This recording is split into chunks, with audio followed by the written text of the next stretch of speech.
दोस्तों नमस्कार, स्वागत है आपका 4 PM पर। मैं हूं आपके साथ अदिति। विपक्ष ने खेल फंसा दिया है। उपराष्ट्रपति चुनाव फंस गया है दोस्तों। राहुल गांधी का एक दांव, एक मास्टर स्ट्रोक और एनडीए की धड़कनें तेज हो गई है। उपराष्ट्रपति का चुनाव पर्दे के पीछे गुजरात लॉबी बनाम दक्षिण भारत और खास करके तेलुगु लॉबी बन गया है। और बना नहीं है, इसे राहुल गांधी ने बना दिया है। नायडू यानी चंद्रबाबू नायडू असमंजस में है क्योंकि विपक्ष के उम्मीदवार जस्टिस रेड्डी उनके पुराने दोस्त हैं, परिचित हैं। कई मर्तबा दोनों मिले हैं, कई ओकेजन्स में, कई फंक्शन में दोनों की मुलाकातें हुई है। दोनों में एक समय में बातचीत भी हुआ करती थी। अब राज्यसभा में 7 वोट वाले जगन मोहन रेड्डी, जो हमेशा अपनी छवि को लेकर के चिंतित रहते हैं, वाईएसआर कांग्रेस अब दुविधा में है कि साथ किसका दे।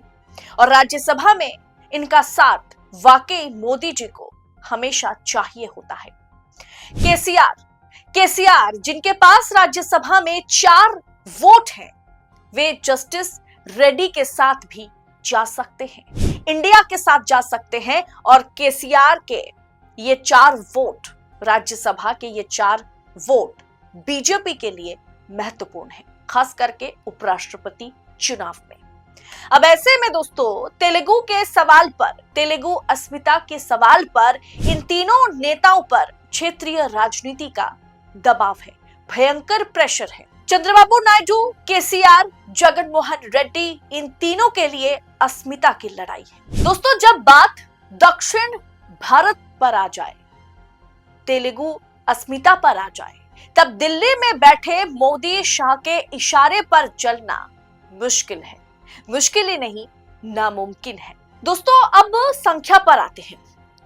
अगर नंबर्स की बात की जाए तो लोकसभा और राज्यसभा मिलाकर के दोनों सदनों में कुल सांसदों की संख्या जो है, जो वोट करेंगे, वो है 782। अच्छे से नोट डाउन कर लीजिए, लिख लीजिए। आपके स्क्रीन पर मैं ग्राफिक्स के जरिए समझाने की भी कोशिश कर रही हूं। कुल संख्या जो है राज्यसभा प्लस लोकसभा सीटों और मेंबर ऑफ पार्लियामेंट्स की, वोटर्स की, तो वो है 782। इसमें मैंडेट यानी जो जादुई आंकड़ा है, जो जादुई नंबर है, जो मैजिक फिगर है, वो है 392। जी हाँ, 392। 392 वोटों की जरूरत है, यानी 392 सांसदों की जरूरत है जो किसी एक व्यक्ति के लिए वोट करे और वही उपराष्ट्रपति चुने जाएंगे। अब अभी की स्थिति की बात की जाए तो एनडीए के पास 782 में से 427 फिगर्स हैं, यानी 427 सांसद हैं जो एनडीए के पक्ष में पिछली बार वोट किए थे। इंडिया के पास 355 है। इंडिया गठबंधन के पास 355 और एनडीए के पास 427। अब दोस्तों खेला किस तरीके से हो सकता है और खेला खेलने के लिए किस तरीके से दांव जो है राहुल गांधी ने चला है, नहले पे दहला चला है, वो मैं आपको फैक्ट्स और फिगर्स के साथ समझाऊंगी। लगभग 36, जी हाँ 36 एमपीज, 36 मेंबर ऑफ पार्लियामेंट खेला कर सकते हैं। और इन 36 को देख करके कई भाजपा के सांसद, कई मोदी के सांसद भी खेला कर सकते हैं। इन 36 सांसदों पर मैं क्यों जोर दे रही हूं, क्योंकि ये सारे के सारे सांसद इन 3 नेताओं के हैं। जरा नजर डालिए, 21 सांसद जो है दक्षिण भारत से, अगर आंध्र प्रदेश और तेलंगाना की बात की जाए तो 21 सांसद एनडीए के हैं, जिसमें से 16 सांसद टीडीपी के हैं, 3 सांसद बीजेपी के हैं और 2 सांसद जो है वो जन सेना की ओर से हैं। इसके अलावा जगन मोहन रेड्डी की पार्टी में 4 सांसद हैं जो लोकसभा में हैं, 4।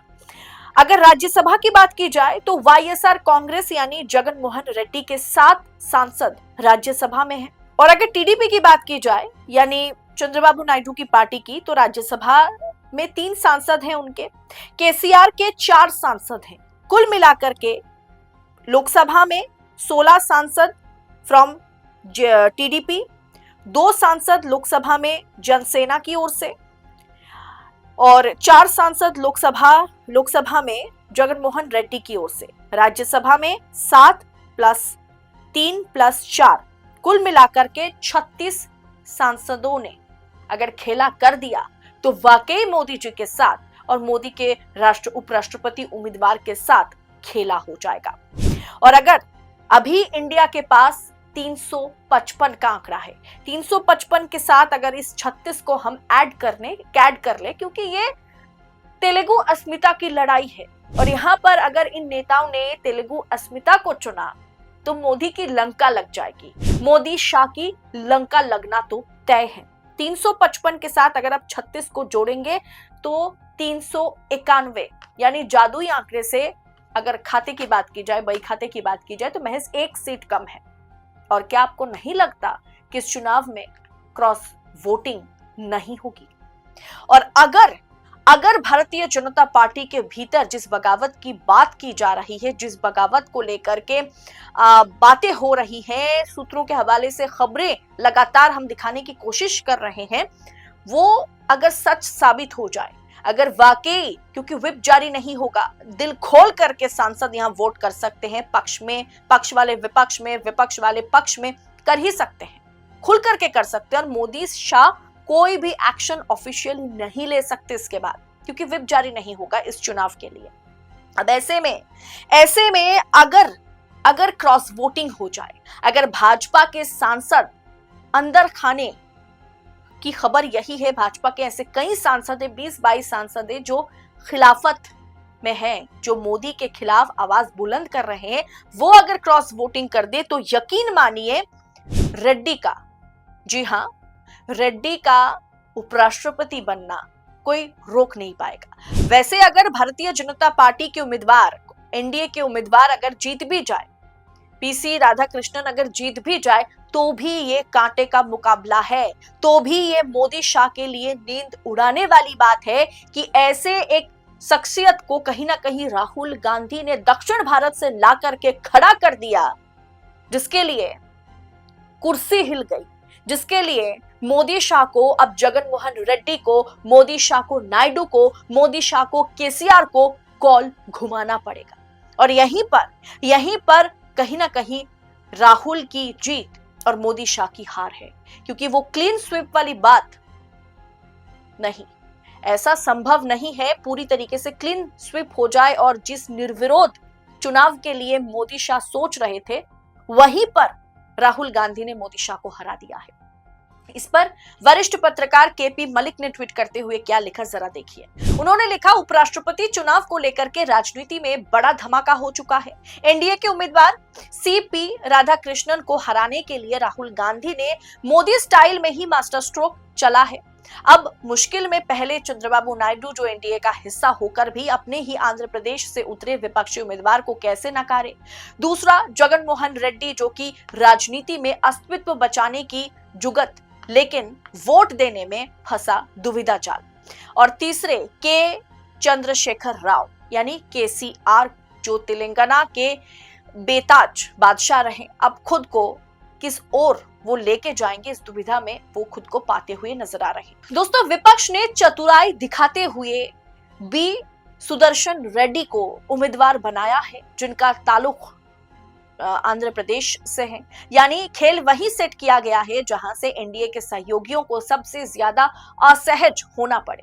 ये दांव सिर्फ उपराष्ट्रपति चुनाव का नहीं है, बल्कि एनडीए की एकजुटता की असली परीक्षा है। हो सकता है कि एनडीए की पहली बड़ी दरार इसी चुनाव में खुल करके सामने आ जाए। तो सवाल यह है कि क्या नायडू, जगनमोहन रेड्डी, केसीआर पार्टी लाइन पर चलेंगे या फिर अपने ही राज्य की जमीन से उठे उम्मीदवार के खिलाफ जाकर के अपनी राजनीति की कब्र खोदेंगे। बड़ा कह सकते हैं कि दिलचस्प सवाल यहाँ पर केपी मलिक साहब ने पूछ लिया है। और अगर वाकई दोस्तों ऐसा होता है तो क्या एनडीए की मजबूती सिर्फ नाम की रह जाएगी? आपको क्या लगता है? कमेंट बॉक्स में अपनी राय हमारे साथ जरूर साझा करें। हर वक्त मोदी जी और मोदी मीडिया जो पूछा करते थे ना, मोदी और मोदी मीडिया, कि मोदी के सामने कौन है, हु इज अगेंस्ट मोदी, वो जवाब अब उन्हें हर वक्त मिल रहा है। आप इस पर क्या विचार रखते हैं कमेंट बॉक्स में साझा जरूर कीजिएगा और ऐसी तमाम खबरों को यूं ही पड़ताल के साथ पाने के लिए 4 PM न्यूज नेटवर्क के साथ बने रहिए। मुझे दीजिए इजाजत, मिलती हूं जल्द। बहुत बहुत शुक्रिया आप सभी का। जय हिंद, जय भारत।